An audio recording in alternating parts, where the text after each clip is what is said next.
Deti v súčasnosti čelia rôznym problémom. Nezdravý životný štýl, prostredie či rozladená rodina.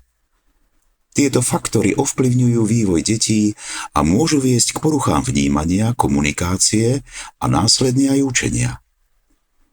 Dnes našťastie máme pri vzdelávaní viac možností ako kedysi.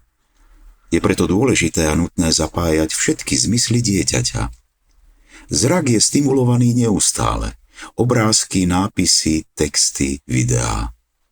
Ak nerozvíjame všetky zmysly naraz, deti môžu byť o to menej pripravené na nové vedomosti a zručnosti.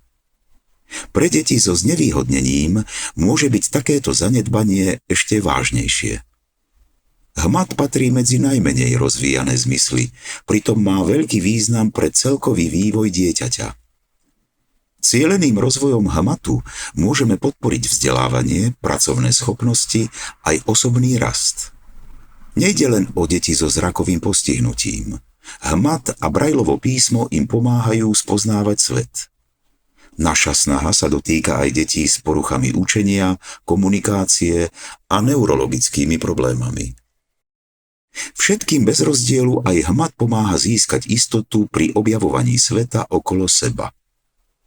Dotykové pomôcky, reliefná grafika a Braillovo písmo podporujú efektívne učenie. V dnešnom svete plnom podnetov je dôležité zapojiť všetky dostupné cesty pre informačné impulzy. Čím viac zmyslov deti využijú, tým lepšie spoznajú svet okolo seba a efektívnejšie spracujú nové výzvy. Vypadá to super, to vypadá. Tak ďakujeme.